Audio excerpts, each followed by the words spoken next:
Tiba-tiba aku dikasih thermal gun gini, cetek, suhunya itu 37,8, 37,9. Panik dong, bayangin. 37,8, 37,9 pas sampai. Aku itu selalu mengukur suhu saya dan kemudian suhuku itu selalu 37. Sampai ke hari 14. Aku dinyatakan. Ini ceritaku berada di tengah si Coro.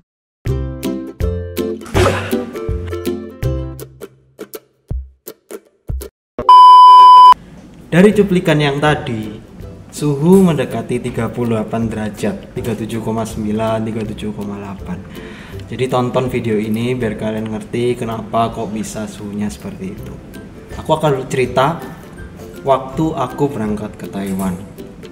Tepatnya tanggal 10 Februari 2020 pukul 9 waktu Indonesia Barat.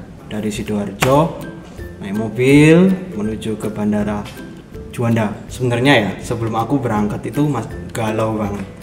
Galau karena ya tahulah di akhir tahun 2019 coronavirus sudah merajalela di Wuhan dan itu menjadi suatu momok ketika ada berita bilang kalau coronavirus sudah menyebar di berbagai negara, dan ketika menginjak bulan Januari mulai startnya negara-negara yang jauh tiba-tiba kena. Bahkan dikabarkan kalau di Wuhan itu ada 5 juta orang sebelum dideteksi udah keluar dari Wuhan karena nggak mau dikarantina. Lalu ketika mendengar coronavirus sudah muncul itu sempat bingung, bahkan banyak yang menyarankan kamu mending postpone aja, kamu mending jangan berangkat dulu takutnya nanti kena.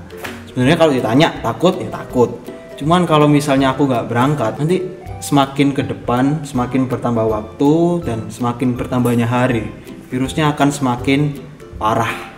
Karena waktu itu di bulan Januari langsung Februari Indonesia masih belum dilaporkan adanya kasus, jadi masih 0. Dan pada saat itu aku memutuskan untuk berangkat. Jam 9 pagi berangkat, naik Scoot, transit ke Singapura yang notabene waktu itu Singapura sudah orange code. Bayangin ya, udah orange code ya kan. Orange code itu artinya berarti wabah itu sudah sangat berbahaya dan sudah mencakup di publik, di masyarakat. Tapi waktu aku sampai Singapura, singkat cerita, bule-bulenya aku lihat bersin-bersin, aku kayak ya tetap nerapin social distance kan. Social distance, aku cari tempat yang agak sepi di pojokan waktu itu sama temanku. Kita tidur di situ walaupun kayak cuma laye-laye itu kayak ya santai-santai lah. Jadi kayak membuat aku itu sebenarnya insecure waktu aku berangkat. Banyak yang menyarankan enggak, tapi aku tetap berangkat. Bandel ya. Waktu di Singapura itu sebenarnya udah was-was sih. Kayak benar-benar takut sampai bawa masker 3M itu. Lalu aku juga sampai double masker sambil aku jalan tetap pakai masker terus gitu. Bayangin aku juga di situ transit 11 jam 45 menit dan itu buat aku juga agak sedikit gak enak badan sih waktu itu. Memang waktu aku berangkat, sebelum berangkat itu kayak ngerasa gak enak badan. Dan jika cerita setelah sampai Singapura nunggu 12 jam ya kan, berangkat jam waktu sana sekitar jam 1 kalau nggak salah. Kemudian touchdown atau maksudnya sampai ke Taiwan itu aku ingat banget itu 5.25, setengah 6 pagi. Waktu itu awannya itu masih ya lumayan nggak terlalu cerah, nggak terlalu gelap juga. Di Singapura waktu itu kan ada kayak thermal dengan kamera, maksudnya ngukur suhu dengan kamera. Itu juga lolos waktu di Singapura. Di Taiwan itu juga lolos. Nah, pas waktu aku sampai di kampus, jadi aku ke Taiwan itu dengan tujuan S2. Aku kuliah melanjutkan S2 aku di National Taiwan University Science and Science. Have you ever had a dreams that you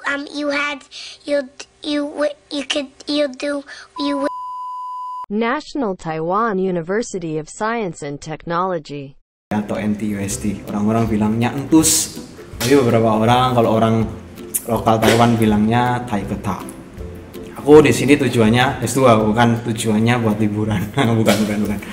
Jadi tujuannya S2. Nah, waktu aku sampai di kampus ya kan.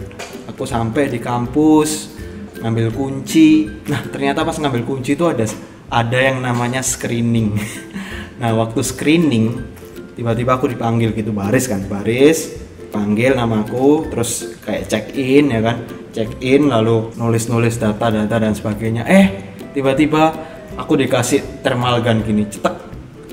Kamu tahu Bu suhunya berapa? Suhunya itu 37,8, 37,9. Panik dong, itu kan suhu sudah OTW 38. Terus teman-teman gue bilang, wah corona gitu. Tambah panik ya, teman-temanku juga panik. Padahal aku juga nggak ngerasain apa-apa, nggak ngerasain sakit, nggak ngerasain panas, nggak umbelen. Bayangin 37,8, 37,9 pas sampai di kampus. Terus aku dibawa ke unit kesehatan sini, diukur suhuku masuk ke telinga gini, diukur juga itu 37,7, 37,8. Singkat cerita aku dikasih suatu kertas itu kecil, terus pihak manajer dormitory-nya itu minta ke aku untuk cek suhu dari pagi malam sampai 14 hari. Waktu aku sampai, aku tidur, aku minum obat juga, obat penurun panas. Aku tidur full day, pokoknya karena bener-bener capek juga. Tapi aku nggak ngerasa apa-apa, nggak ngerasa panas, nggak muncul gejala bersin-bersin, nggak ingusan atau ngerasa kayak apa ya, istilahnya ngerges itu apa ya, kayak nggak enak badan ya. Itu nggak ada kayak nggak ngerasa sama sekali gitu. Tapi suhuku waktu itu 37,8, 37,9. Itu yang buat aku insecure juga sebenarnya. Aku memutuskan untuk self karantin, jadi aku nggak kemana-mana selama ke Taiwan. Aku inisiatif sendiri karena aku sadar diri aku dari Singapura yang notabene waktu itu orange code ya kan. Jadi selama 14 hari aku istirahat. Waktu ukur suhu di pagi malam, aku kan ngitung, maksudnya bukan ngitung, aku kan nyatet ya kan. Aku nyatet kalau pagi itu biasanya tiba-tiba hari kedua itu 36,8. Nah kalau malam itu 37,2. Waktu itu Taiwan lagi musim dingin juga. Aku kan sampai tanggal 11. Aku itu selalu mengukur suhu saya dan kemudian suhuku itu selalu 37. Kalau pagi itu 36. Sampai ke hari 14. Aku dinyatakan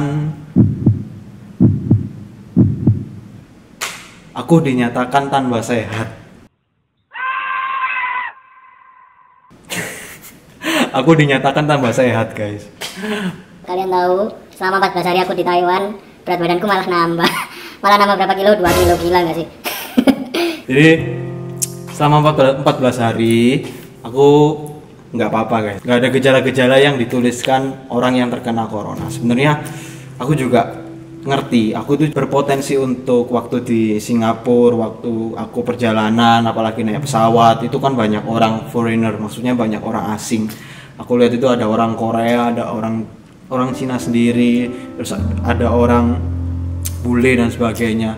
Sebenarnya aku merasa aku itu juga menjadi orang yang salah satu bisa kandidatnya terkena virus corona.